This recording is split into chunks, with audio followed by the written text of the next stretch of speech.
మరొక breaking news చూస్తున్నాం. AP CM Chandrababu Naidu Delhi వెళ్లనున్నారు. ఈ మేరకు ఢిల్లీలో పలువురు కేంద్ర మంత్రులతో ఆయన సమావేశం కానున్నారు. రాష్ట్రాభివృద్ధికి సంబంధించిన పలు కీలక అంశాలపై చర్చించే అవకాశం ఉన్నట్లుగా తెలుస్తోంది. ఢిల్లీలో పర్యటన ముగిసిన వెంటనే చంద్రబాబు మహారాష్ట్రలోని ఎన్నికల ప్రచారంలో ఎన్డీఏ తరఫున పాల్గొనున్నారు.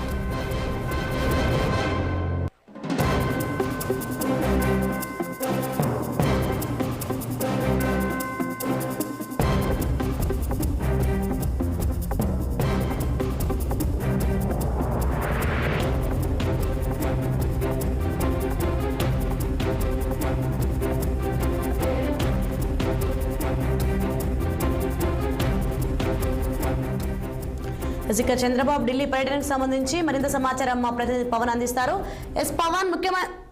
పవన్ చెప్పండి. Good morning Sonia. ఈ రోజు ఏదైతే టీడీపీ అధినేత ముఖ్యమంత్రి చంద్రబాబు ఢిల్లీ అస్థిన బయలుదేరి వెళ్లబోతా ఉన్నారు.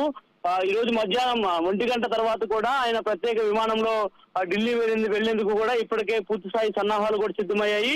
ఈ రోజు మధ్యాహ్నం వరకు కూడా అసెంబ్లీ సమావేశాలు జరుగుతున్నటువంటి నేపథ్యంలో కూడా మొదటిగా అసెంబ్లీ సమావేశాల్లో ఈ రోజు ఒక 2 సరికొత్తమైనటువంటి బిల్లులను కూడా అసెంబ్లీలో పాస్ చేయబోతున్నారు. కాబట్టి చంద్రబాబు ఈ రోజు ఆ యొక్క అసెంబ్లీ అనంతరం కూడా ఢిల్లీ వెళ్లేటువంటి అవకాశం కూడా కనిపిస్తా ఉంది. సాయం 1 గంటకు కూడా ప్రత్యేక విమానంలో గన్నవరం ఎయిర్పోర్ట్ చేరుకొని అనంతరం 3 గంటలకు అక్కడి నుంచి నేరుగా కూడా ఢిల్లీ అయితే మాత్రం బయలుదేరి వెళ్ళిపోతా ఉన్నారు. మరి ఈ నేపథ్యంలోనే సాయంత్రం 4 గంటలకు కూడా 4 గంటల 30 నిమిషాలకు ఢిల్లీ చేరుకొని అనంతరం ఏదైతే రాష్ట్రానికి సంబంధించినటువంటి ఆర్థిక పరిస్థితులపై కూడా ఏదైతే ఆర్థిక శాఖ మంత్రి నిర్మలా సీతారామన్ తో అయితే మాత్రం చంద్రబాబు దాదాపు అరగంట కూడా భేటీగా పోతా ఉన్నారు. రాష్ట్రంలో జరుగుతున్నటువంటి ఆర్థిక పరిస్థితుల మొత్తాన్ని కూడా నిర్మలా సీతారామన్ కి చంద్రబాబు వివరించేటువంటి అవకాశం కూడా కనిపిస్తా ఉంది. అంతేకాకుండా పలు బీజేపీ సంబంధించినటువంటి కీలక నేతలను కూడా చంద్రబాబు కలిసేటువంటి అవకాశం కూడా కనిపిస్తా ఉంది. అనంతరం అక్కడ జరగబోయేటువంటి ఒక సమావేశానికి కూడా చంద్రబాబు హాజరవుతారన్నట్టు కూడా తెలుస్తా ఉంది. మరి ఆ సమావేశం అనంతరం నేరుగా రాత్రి 10 గంటలకు కూడా జన్పద్ సంబంధించినటువంటి ఏదైతే నివాసానికి బయలుదేరి చంద్రబాబు 10 గంటలకు అక్కడ ఈ రోజు సాయంత్రం బస్ చేయబోతా ఉన్నారు. తిరిగి మరలా రేపు అయితే మాత్రం ఏదైతే మహాయు సంబంధించినటువంటి కూటమి తరపున మహారాష్ట్రలో జరగబోయేటువంటి ఎన్నికల ప్రచారంలో టీడీపీ అధినేత ముఖ్యమంత్రి చంద్రబాబు అయితే మాత్రం మహారాష్ట్రలో అయితే మాత్రం ఎన్నికల ప్రచారంలో కూడా ఈ రోజు పాల్గొంటారని తెలుస్తా ఉంది. మరి ఈ నేపథ్యంలోనే ఇప్పటికే కూడా దీనికి సంబంధించిన షెడ్యూల్ మొత్తాన్ని కూడా ఖరారైనటువంటి నేపథ్యంలో ప్రస్తుతం ఏదైతే మహారాష్ట్ర సంబంధించినటువంటి మహాయు కూటమి తరపున చంద్రబాబు ప్రచారానికి వెళ్తా ఉన్నారు. మరోవైపు ఇప్పటికే చూసుకోవచ్చు తెలంగాణ సీఎం రేవంత్ రెడ్డి కూడా దాదాపు 3 రోజుల పాటు మహారాష్ట్రలోనే ఉండి ఎన్నికల ప్రచారం నిర్వహించారు. కాబట్టి మరి ఈ రోజు చంద్రబాబు ఢిల్లీ వెళ్లి అనంతరం రేపు మహారాష్ట్ర సంబంధించినటువంటి ఎన్నికల ప్రచారంలో ఆయన కూడా 2 రోజుల పాటు పాల్గొంటారని కూడా తెలుస్తా ఉంది. మరి ఈ నేపథ్యంలోనే ప్రస్తుతం అసెంబ్లీకి సంబంధించినటువంటి షెడ్యూల్ లో చంద్రబాబు అయితే ఉన్నారు. ప్రస్తుతం అసెంబ్లీ సచివాలయానికి మాత్రం చంద్రబాబు వచ్చారు. మధ్యాహ్నం 1 గంట తర్వాత పూర్తి స్థాయి షెడ్యూల్ కూడా ఖరారు అవుతున్నటువంటి నేపథ్యంలో కూడా దానికి సంబంధించినటువంటి ఏర్పాట్లను కూడా ఇప్పటికే రాష్ట్ర ప్రభుత్వం శరవేగంగా చేస్తున్నటువంటి పరిస్థితి కూడా కనిపిస్తా ఉంది.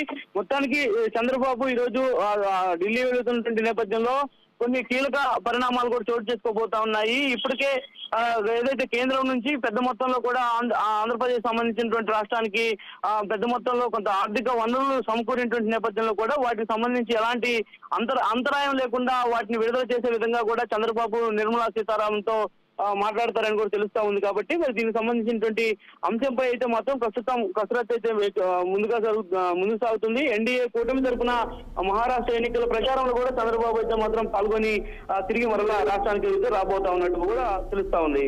సోనియా. పవన్, మరి ఢిల్లీలో ఎవరెవరు కేంద్ర మంత్రులు కలవనున్నారు, అలాగే పలు కీలక అంశాలు అంటే ప్రత్యేకమైన అంశాలు ఏమున్నాయి, ఏమైనా సమాచారం ఉందా? అంటే ఖచ్చితంగా కూడా ఏదైతే ఇప్పటికే కూడా మన రాష్ట్రానికి సంబంధించి దాదాపు 15,000 కోట్ల రూపాయలు ఇప్పటికే ప్రపంచ బ్యాంకు ఇచ్చింది. కాబట్టి వాటికి సంబంధించినటువంటి అంశాలలో కూడా ఎక్కడ ఎలాంటి అంతరాయం లేకుండా ప్రధాన అంశంపై కూడా చంద్రబాబు నిర్మలా సీతారామన్ తో కలిసి మాట్లాడేటువంటి అవకాశం ఉంది. అనంతరం ఏదైతే ఎన్డీఏకి సంబంధించినటువంటి కొంతమంది నేతలను కూడా కలుస్తారని కూడా తెలుస్తా ఉంది. కానీ వాటికి సంబంధించినటువంటి షెడ్యూల్ అయితే మాత్రం ఇంకా విడుదల కాలేదు. వారి నుంచి చంద్రబాబుకు అపాయింట్మెంట్ రానట్టుగా కూడా తెలుస్తా ఉంది. మరి ఈ అపాయింట్మెంట్ మధ్యాహ్నం నుంచి సాయంత్రం లోపు వచ్చేటువంటి అవకాశం కూడా ఉన్నటువంటి నేపథ్యంలోనే ఈ రోజు ఈ షెడ్యూల్ అయితే మాత్రం ప్రస్తుతం విడుదల చేశారు. మరి విడుదల చేసిన నేపథ్యంలో ముందుగా అంటే మీరు అన్నట్లుగా ఏదైతే పలు జాతీయ సంబంధించినటువంటి రహదారులకు సంబంధించినటువంటి మంత్రులు కలవబోతా ఉన్నారు. రాష్ట్రానికి సంబంధించినటువంటి జాతీయ రహదారులపై కూడా చంద్రబాబు ఇప్పటికే సమీక్ష చేశారు కాబట్టి దీనికి సంబంధించినటువంటి అంశాలపై కూడా ఆయన కలిసి వివరించేటువంటి అవకాశం కూడా కనిపిస్తా ఉంది. అదేవిధంగా కేంద్రానికి సంబంధించినటువంటి అంశం ఏదైతే ఉందో దానికి సంబంధించినటువంటి దానిపై కూడా పూర్తి స్థాయిలో కేంద్రంలో ఉన్నటువంటి కీలక నేతలను కూడా కలిసి రాష్ట్రంలో ఉన్నటువంటి పరిస్థితులు మొత్తాన్ని కూడా వివరించబోతున్నారని కూడా తెలుస్తా ఉంది. Sonia, right, thanks for information Pawan.